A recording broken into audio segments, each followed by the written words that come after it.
I never thought I'd be writing something like this, but it's been eating me alive for weeks now.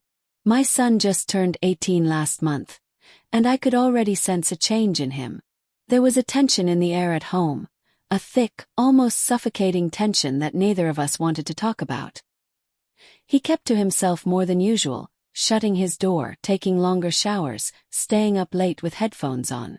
I told myself it was normal that teenage boys needed privacy, but deep down, I knew there was something heavier he was carrying around. I could see it in his eyes when he looked at me too long, the way he would flush and glance away quickly, pretending it never happened. One night, after doing the laundry, I went to drop his clothes off in his room. His door was slightly open. I didn't mean to look, but I froze in place when I saw him sitting on his bed, laptop open, clearly watching something he probably shouldn't have been.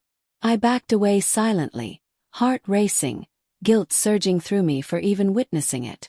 That night, lying awake in bed, I couldn't shake the image from my mind. It wasn't what he was watching that haunted me. It was the look on his face. It wasn't lust. It was loneliness, desperation. It made my chest tighten in ways I didn't understand. I knew what it was like to feel unwanted, invisible. My marriage had been cold for years. My husband and I barely spoke unless it was about bills or errands. There hadn't been real affection between us in so long. I almost forgot what it felt like. Maybe that's why what happened next didn't seem as monstrous as it should have. Maybe that's why I convinced myself I was doing it for him. Started small. The next evening, I decided to get ready for bed in the hallway instead of my room, knowing he could see me if he happened to look. I slipped off my robe slowly, pretending not to notice the door cracked wider than usual. I felt my cheeks burn, but a strange excitement fluttered in my stomach. My hands trembled slightly as I peeled off each layer, heart pounding louder than I could bear. I didn't dare look toward his room, but I could feel his eyes on me, a heavy gaze that burned through my skin. I told myself it was harmless. I wasn't touching him. I wasn't saying anything. I was just giving him something safer, something real, something that wouldn't hurt him like the things he found online. Something he could trust. I kept telling myself that as I slid into my nightgown, pretending it was just another night, pretending I didn't notice the way my body responded to the attention. The next morning, things were different. He avoided me at breakfast, barely meeting my gaze. I should have felt relief, shame even, but instead there was a hollow ache deep in my chest. I missed the weight of his eyes, the connection I hadn't even realized I craved. That day dragged on endlessly. I caught myself replaying the night before in my head, dissecting every movement, every feeling.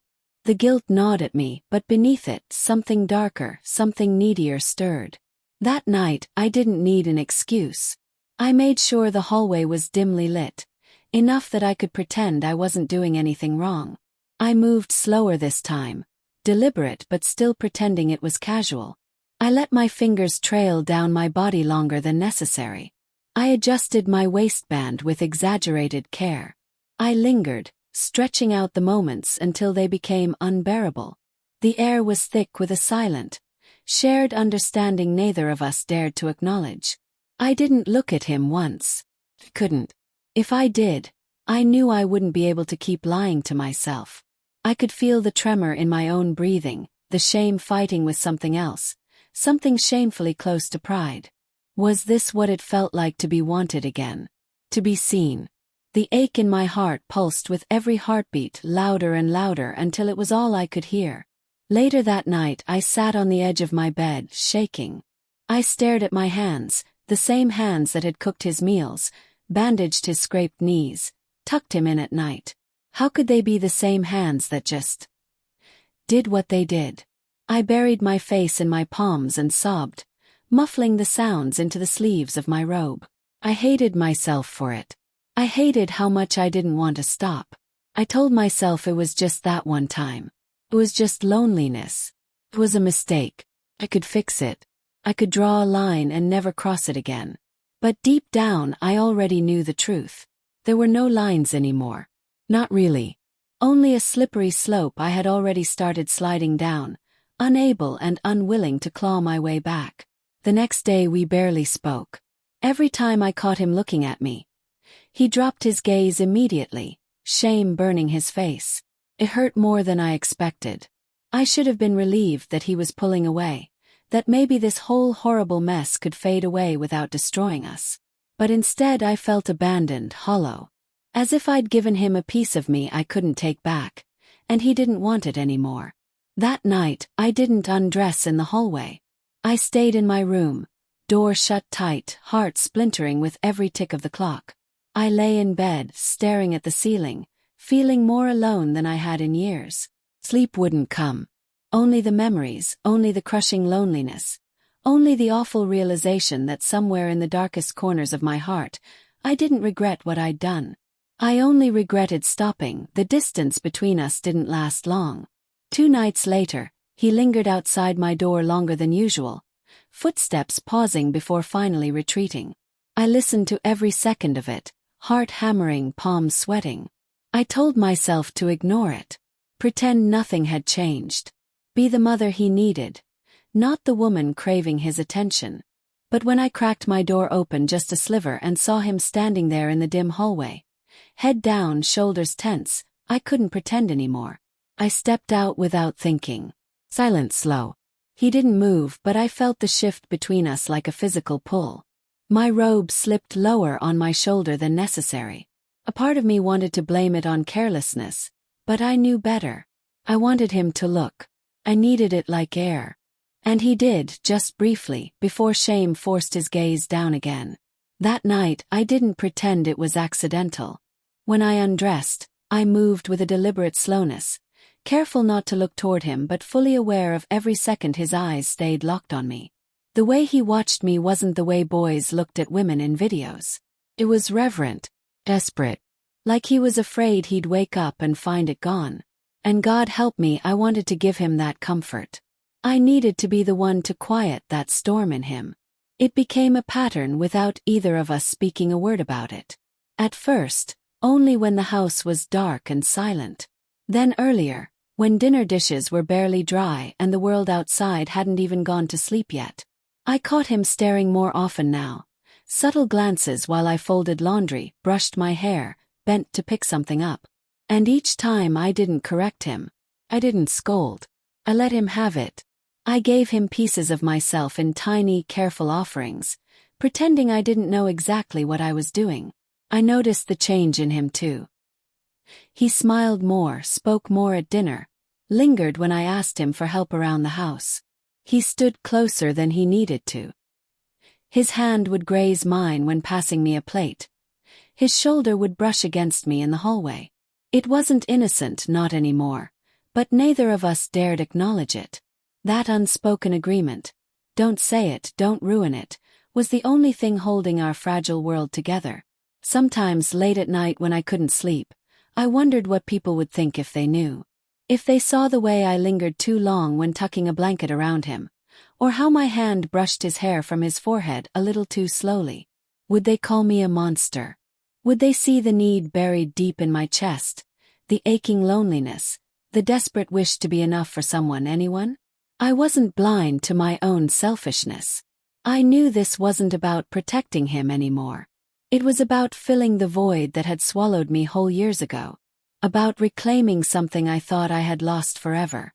He needed someone to guide him, to love him, even if it was wrong. And I needed someone to look at me the way he did, like I mattered, like I was irreplaceable.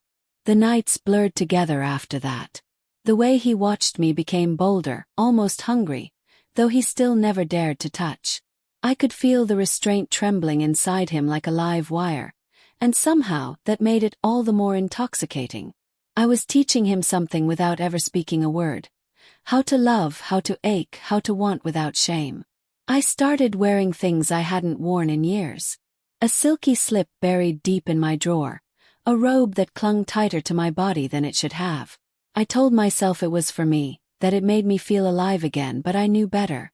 I saw the way his breath caught when he saw me, the way his fists clenched at his sides as if forcing himself to stay still. Every moment was a test neither of us wanted to pass. It wasn't long before I found myself seeking him out during the day too. Simple things at first. asking for help reaching something high, dropping a dish so he'd bend to pick it up. Innocent excuses that quickly turned into stolen moments where our fingers brushed, where I could feel the heat radiating off him in thick, silent waves. One afternoon, as he passed behind me in the kitchen, his hand grazed the small of my back. It was brief, accidental perhaps, but I felt it like a brand. I froze, heart pounding, and when I turned to look at him, his face was flushed with panic, shame, and something deeper. I should have scolded him. I should have drawn a line right then and there. But instead, I gave him a soft, silent look that said everything he needed to hear. It's okay. I'm not angry. I'm here. After that, something in him changed. He stood taller, looked me in the eye longer. The tension between us was unbearable at times, crackling in the air like a storm about to break. Every touch, every glance, every unspoken word built the dam higher, fuller, tighter, until I knew it couldn't hold much longer. Still, I told myself we hadn't crossed the final line. Still, I told myself there were worse things than this. I was only helping. I was only giving him a safe place to learn, to need, to feel wanted. I wasn't hurting him. I wasn't taking advantage. I repeated the lies so often they almost sounded true. But deep down, beneath all the rationalizations and desperate justifications, I knew. I knew that what tethered us together wasn't safety. It wasn't protection. It was hunger. It was loneliness. It was a love so twisted and starved that it no longer cared about right or wrong, only about survival. And I wasn't ready to let go of it. Not yet, that I didn't plan for anything more to happen. I told myself I was in control, that as long as we kept the unspoken rules intact, nothing would spiral beyond repair. But even the strongest walls can't hold back a flood forever, and deep down I think I wanted them to break. It was late, the house quiet enough that even the creak of the stairs sounded deafening. I found him sitting alone, his face lit only by the blue glow of his screen. He looked so lost, so small despite his broad shoulders and grown frame. My heart twisted painfully, and without thinking I crossed the room.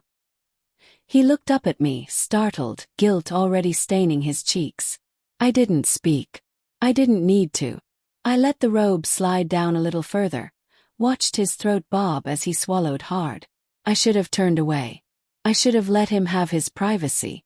Instead, I moved closer, each step a betrayal I made willingly. When I stood before him, I let the robe slip fully open. I didn't touch him. I didn't say a word. I simply stood there, bearing myself in a way I never had for anyone else, offering him the one thing he had been too ashamed to ask for. The air between us thickened, every breath a tremor, every heartbeat a betrayal of the lines we were supposed to hold. His hands fisted in his lap, trembling. He kept his gaze low, burning with a mixture of longing and fear. I should have closed the robe. I should have stepped back. But instead I knelt in front of him, not touching, only existing so close he could feel the warmth of my skin. I watched him fight himself, watched the way his jaw clenched, the way his body shuddered from the restraint he didn't deserve to have to bear. I whispered his name, the sound barely a breath, and he looked at me. Really looked at me. No walls, no pretending. Just raw, bleeding need. And for the first time I didn't look away. I let him see everything. The loneliness, the guilt, the hunger. I gave him permission without saying it out loud. He didn't move, frozen in place by the weight of what this meant. I reached for the tie of my robe slowly, giving him every chance to turn away, to stop this before it went too far. But he didn't. His eyes followed my hands, wide and desperate, and when the knot fell loose, he let out a shuddered breath that broke something inside me. I didn't touch him. I didn't have to. The damage was already done.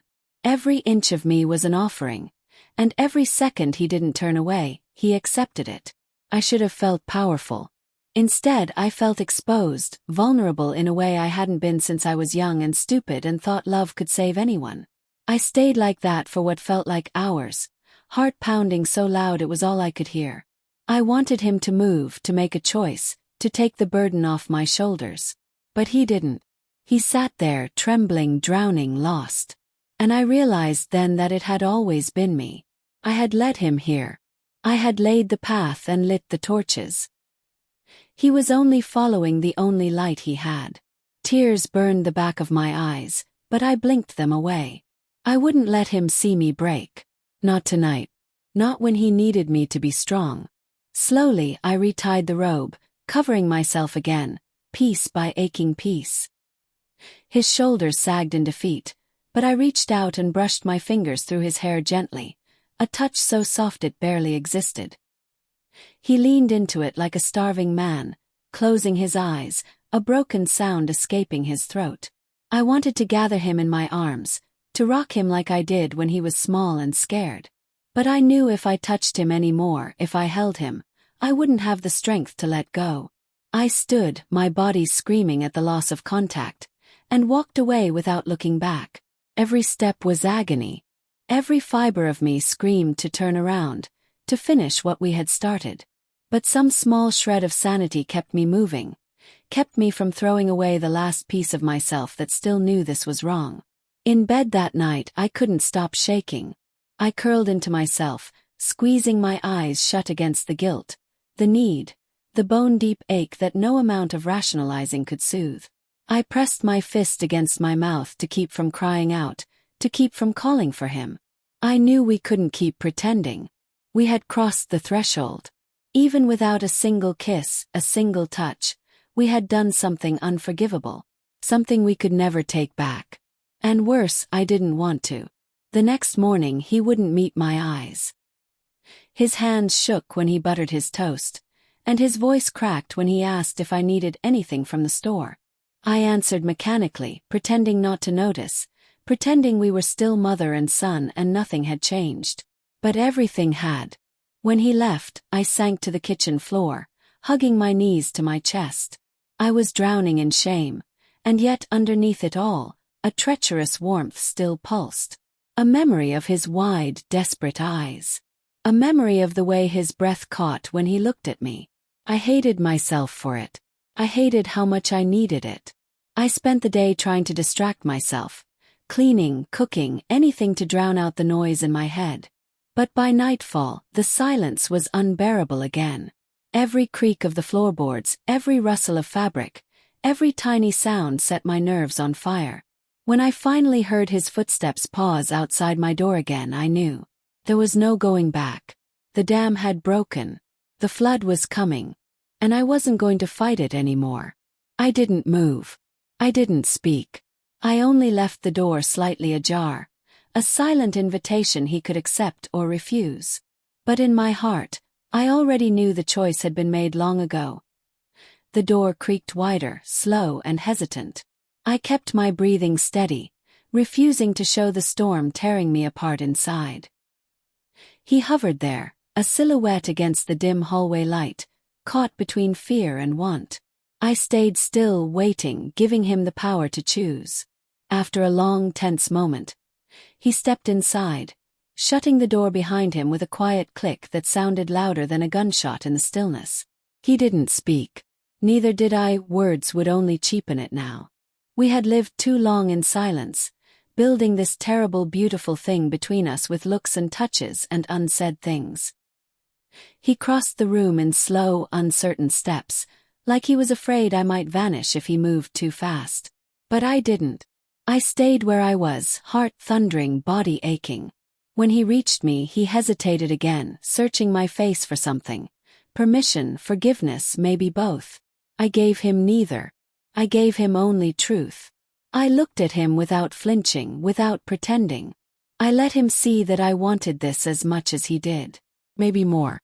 His hand lifted, trembling, stopping inches from my cheek. I didn't lean in. I didn't move away. The choice had to be his. When he finally touched me, it was feather-light, the softest brush of fingertips against skin, and yet it burned hotter than any fire.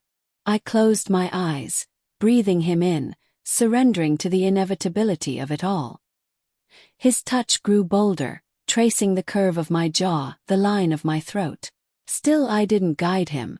I didn't rush him. Every second was a silent confession, a desperate prayer for forgiveness that would never come. I opened my robe again, slowly this time, without ceremony, without shame. His breath hitched, a soft, broken sound that made my chest ache.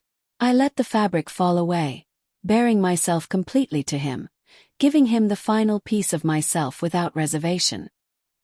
His hands hovered uncertainly before settling against my waist, tentative and reverent, like he was afraid I would shatter under his touch. I was already shattered. He was just gathering the pieces. He leaned in, pressing his forehead against my shoulder, trembling from head to toe. I wrapped my arms around him carefully, cradling him against me, feeling the fierce hammering of his heart against my skin. For a long time we stayed like that, clinging to each other, neither speaking, neither daring to break the fragile spell. When he finally lifted his head, his eyes were wet but determined. He kissed me then, soft and unsure, a boy's kiss, full of fear and longing. I answered him with a patience I didn't feel, guiding him gently, showing him without words how to touch, how to ask, how to give. It wasn't perfect. It wasn't graceful. It was clumsy and frantic and aching. But it was real. It was honest. And in that honesty, we found something neither of us had ever really known before. Not safety, not comfort, but understanding. He worshipped me with a kind of desperation that stole my breath, that made me ache in ways I hadn't thought possible anymore. Every kiss, every touch, every whispered name was a plea, a promise, a breaking. I let him take what he needed. I gave him everything he asked for and more, asking nothing in return but his trust. And he gave it, over and over, without hesitation, without doubt. When it was over, he curled against me, boneless and spent, his breath soft against my skin. I held him tightly, memorizing every inch of him, every heartbeat, every shiver. I knew it couldn't last. I knew the world outside this room would tear us apart if it ever found out. But here, in this stolen moment, he was mine, and I was his, and nothing else mattered. He drifted into sleep, and I stayed awake, staring at the ceiling, the weight of what we had done sinking deep into my bones. I didn't feel guilt. Not the way I expected to. What I felt was something quieter, heavier. An acceptance of the truth I had spent so long denying. I had crossed every line I swore I never would. I had betrayed every trust ever placed in me. And yet I didn't regret it. Not 1 second. Because for the first time in years I wasn't empty. I wasn't invisible. I was wanted, needed, loved, in the only way he knew how to give it. Morning came too soon.